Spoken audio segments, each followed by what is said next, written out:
Why is the posterior pelvic floor and tight booty muscles problematic? Let's first off start by looking at the coccyx and the lower part of the sacrum. We have pelvic floor muscles that attach to the ischial spine on the backside. If we're more externally rotated position, you can think of our pelvic inlet at the top in a more widened position and our pelvic outlet at the bottom in a more narrowed position. So these muscles on the backside are in a more shortened position, and in this case are creating that tight booty or maybe even that pancake booty appearance.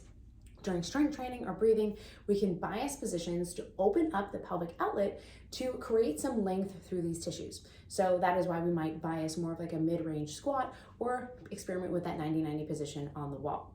If we can create some length in these tissues, we can open that pelvic outlet up and allow for some length in the backside of the posterior pelvic floor.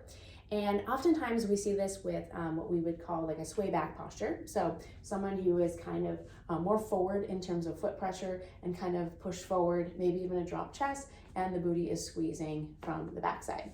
So one of the things to consider with that is if the back of the pelvis is very compressed, those posterior pelvic floor muscles are very compressed, then all that pressure is pushing forward onto the anterior side of the pelvic floor. So maybe we have some of that pressure forward, which is maybe creating more of that lower abdominal pooch type of thing.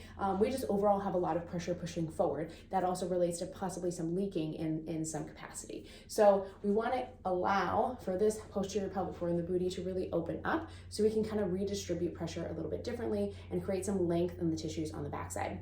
We also might see this during pregnancy.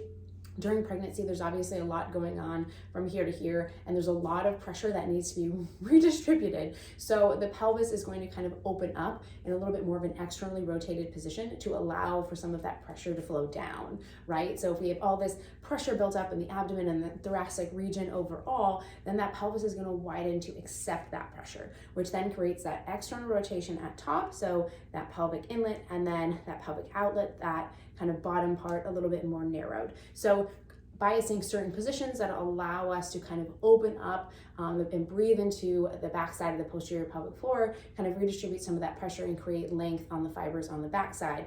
So overall, we want to be able to bias certain positions to allow for that posterior pelvic floor to release because we want to have a good redistribution of pressure, and we also want those muscles on fibers on the backside to kind of get some release.